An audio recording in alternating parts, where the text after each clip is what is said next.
हाय सगळ्यांना. तर मी बनवला होता मैत्रिणीच्या इथं हेड्या सकाळी. येणं जाणं नाही की परवडत. 40 म्हणजे एसटी असली तर 30 रुपये जातात आणि टमटमने जायचं म्हणलं ना 20 रुपये कमी, म्हणजे 39 आणि 39 असा तिकीट आहे. म्हणजे 20 रुपये कमी 100ची नोट लागते. पण जाणं गरजेचं आहे ना, कारण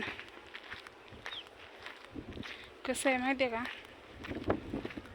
कुणी किती बोललं तरी मला काही फरक नाही पडत. कारण मी नाही कामाला गेली तर 2 आई-बाप, 2 पोरी कसं सांभाळायचं. आणि ते मला मागतात, हे संपलं ते संपलं, हे आण. मनाने झकमारी करावं लागते ना, आणावं लागते. बघितलं का, डोळं तोंड आणि लयच केमिकल आहे ते, तर नुसता वास मारते. तोंड बांधून तर लयच घुमटते. लय मोठी कंपनी आहे, 7-8 चौकून कॅमेराच आहेत.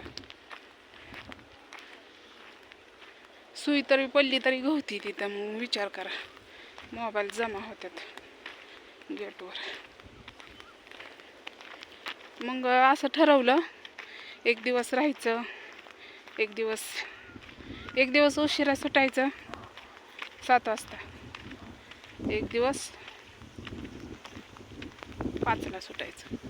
म्हणजे बरोबर 6 वाजेपर्यंत आपलं घरी येत आहे. बरोबर आहे का नाही? मग मी असं ठरवलं. आणि आम्ही 3 जणी आहे बरं का, पण आता सध्या त्या 2घीच जातोय. नुसतं हात नुसतं दुखायला लागल्यात, पाठ तयार होतात. मग ते एल्डिंग हे केलेलं ते हे सगळं करावं लागतं, घासावं हे लागतं. जीव नुसता असून जातोय. बायच्या जातीला कधी सुख लिहिलंच नाही का? या दुनियात आल्यापासून काही सुख असेल बाया बारक्यापणी. बोट धरून चालाय शिकलं की कामच शिकलं. म्हणजे आईची जात, आई काय म्हणते, बाया पोरगी आहे, आण ग ती, आण ग ही. म्हणजे बारक्यापणी पण आपण आईच्या हाताखाली हे देतो का नाही? मग आपल्याला बारक्यापणापासून सवय लागलेली असते.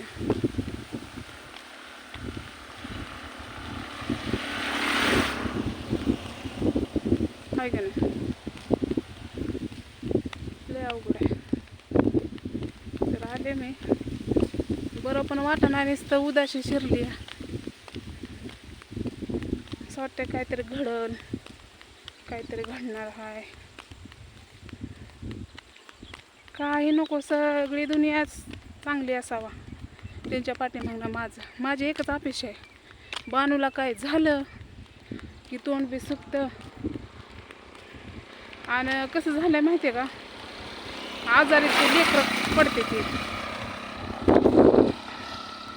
आजारी लेकरं. बानू पडली की दीक्षा पडते. या दीक्षा बी तिकडे आजारी आहे. बहिणी चालता फोन म्हणली, बाया आजारी आहे म्हणलं. अगं ती तसंच आहे, पहिल्यापासून तसंच आहे म्हणलं, आजारीच पडते ती लेकरं म्हणलं. नको टेन्शन घेऊ म्हणलं. दवाखान्यात नेलं दीक्षाला पण, बानूला पण नेलं.